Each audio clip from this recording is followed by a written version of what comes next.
रहीमयार खान वेझो माई चौक ते हथियारबंदनि पारां पुलिस चौकीअ ते हमिलो कयो वियो आहे। हमले में 5 एहलकार शहीद थी विया आहिनि। फायरिंग जे ॾे वठ में हिकु धाड़ियल बि मारिजण जा इतला आहिनि। शहीदनि में मोहम्मद इरफान, मोहम्मद सलीम, खलील अहमद, गज़फर अब्बास ऐं तजमुल हुसैन शामिल आहिनि। शहीदनि जा वड़ रहीमयार खान इस्पताल मुंतक़िल कया विया। कानूनी कार्रवाई बाद वारसनि हवाले कया विया आहिनि। रहीमयार खान वेझो माई चौक ते हथियारबंदनि जो पुलिस चौकीअ ते हमिलो थियो आहे। हमले में 5 एहलकार शहीद थी विया आहिनि। फायरिंग जे ॾे वठ में हिकु धाड़ियल बि मारिजण जा इतला आहिनि। इन हवाले सां असां लाइन ते मौजूदु आहे उबावड़ो मां फैज़ुल्ला समय जो। जी फैज़ुल्ला, कहिड़ा तफ़सील आहिनि? जी बिल्कुलु, उबावड़ो वेझो पंजाब जी हद आहे। रहीमयार खान वेझो माई चौक में जेको हथियारबंदनि जो जेको पुलिस पिकट ते राति जो देरि सां हमिलो थियो आहे। हमले में जेको 5 पुलिस एहलकार आहिनि, इलिट फोर्स जा पुलिस एहलकार, जंहिंमें शहीद थी विया। हिकु जेको धाड़ियल आहे उहो बि मारिजी वञण जो पूर्ण इतला आहे।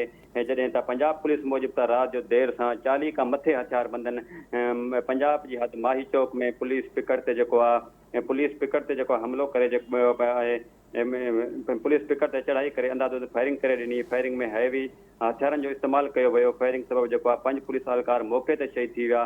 पुलिस जी जवाबी फायरिंग में जेको आहे हिकु ॾुहारी बि मारिजण जा इतला आहिनि। अहिड़े वाक़े खां पोइ हथियारबंद जेको आहे फायरिंग कंदा कचे तरफ़ फरार थियण में कामयाबु थी विया। जॾहिं त शहीद थी वियल पुलिस एहलकारनि जी जेको सुञाणप आहे मोहम्मद इरफान, मोहम्मद सलीम, खलील अहमद, गंज़र अब्बास ऐं तजमल हुसैन तौर थी आहे।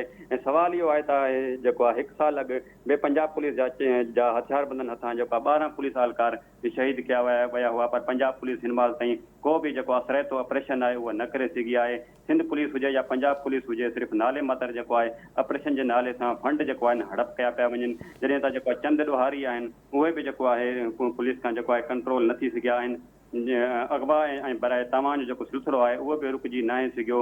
ऐं केतिरा ई जेको आहे पुलिस लाइ सवाल बणियल आहिनि। जॾहिं त होॾां अहिड़ा वाक़े खां पोइ जेको आहे वाक़े वारे हंधि जेको आहे पंजाब पुलिस जी वॾी नफ़री पहुची वई। शहीद थी वियल जा जेका मड़ आहिनि उहे रहीमयार खान जी इस्पताल मुंतक़िल कया विया। जॾहिं त शहीद थी वियल जी लाशनि जी जेके ज़रूरी कार्रवाई बाद लाश जेको आहे वारसनि हवाले कया विया। जॾहिं त इलाइक़े में जेको आहे सोग वारो माहौल छंहिंजी वियो। शहीद थी वियल जेका 2 पुलिस एहलकारनि जो तालुक़ु आहे उहो रहीमयार खान सां ॿुधायो पियो वञे। जॾहिं त जेको 3 पुलिस एहलकारनि जो तालुक़ु आहे उहो बहावल नगर सां आहे, जंहिंजा जेको आहे पंहिंजा प्यारा जेका आहिनि वारसनि जा लाश खणी पंहिंजा घर जेको आहे रवाना थी विया। जी ठीकु आहे, वॾी महिरबानी फैज़ुल्ला समय जो तफ़सील ॾियण लाइ।